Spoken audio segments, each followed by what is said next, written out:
राधे राधे दोस्तों, आज हम आपको मोहिनी एकादशी की व्रत कथा सुनाने जा रहे हैं। मोहिनी एकादशी कथा। एक दिन धर्मदास युधिष्ठिर ने भगवान श्री कृष्ण से पूछा कि हे केशव, वैशाख शुक्ल एकादशी को किस नाम से जानते हैं और उसकी कथा क्या है? पूजा विधि समेत इसे विस्तार से समझाइए। इस पर वासुदेव श्री कृष्ण ने युधिष्ठिर से कहा कि मैं आपको वह कथा सुनाता हूँ जो वशिष्ठ जी ने भगवान राम को सुनाई थी।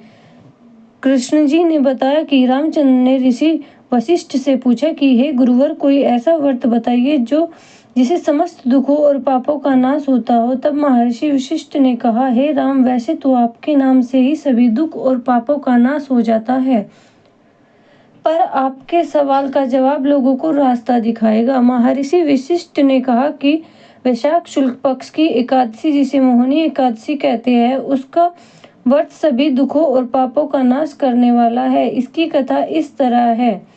सरस्वती नदी के तट पर भद्रवती नाम का नगर था। इसमें धुतिमान नाम का चंद्रवंशी राजा राज्य करता था। इसी राज्य में धनपाल नाम का वैश्य भी रहता था। वह श्री हरि का भगत था। उन्होंने लोगों के लिए अनेक भोजनालय, प्याऊ, कुआं आदि बनवाए थे। उसके 5 पुत्र थे, जिनके नाम सुमन, सुबुद्धि, मेधावी, सुकृति और धृष्टबुद्धि थे। इसमें धृष्टबुद्धि पापी था, पितरों को नहीं मानता था और बुरे कृत्यों में लिप्त रहता था। उसे धनपाल ने घर से निकाल दिया तो वह अपने गहने बेचकर गुजारा करने लगा। जब सब कुछ खत्म हो गया तो उसके साथियों ने उसका साथ छोड़ दिया। गुजारे के लिए उसने चोरी शुरू कर दी। एक बार राजा के सिपाहियों ने उसे पकड़ लिया, लेकिन धनपाल का बेटा होने की जानकारी पर उसे छोड़ दिया गया, लेकिन वह फिर पकड़ा गया। इस पर उसे कारागार में डाल दिया गया, लेकिन कुछ दिनों बाद उसे नगर छोड़कर जाने के लिए कह दिया गया। इस पर वह वन में चला गया और बहेलिया बन गया। एक दिन भूखे प्यासे घूमते घूमते वह ऋषि कौंडिन्य के आश्रम पहुंच गया। इस समय वैशाख मास चल रहा था।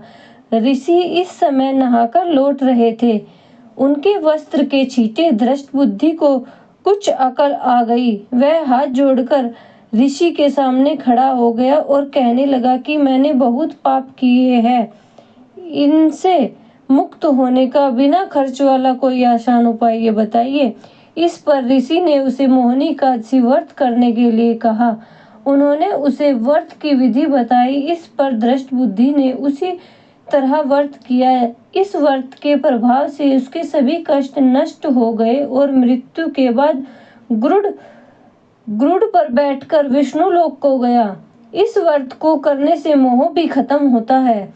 इससे श्रेष्ठ कोई व्रत नहीं है। इसकी कथा को भी कहने और सुनने से 1000 गोदान के बराबर पुण्य फल होता है। बोलो विष्णु भगवान की जय।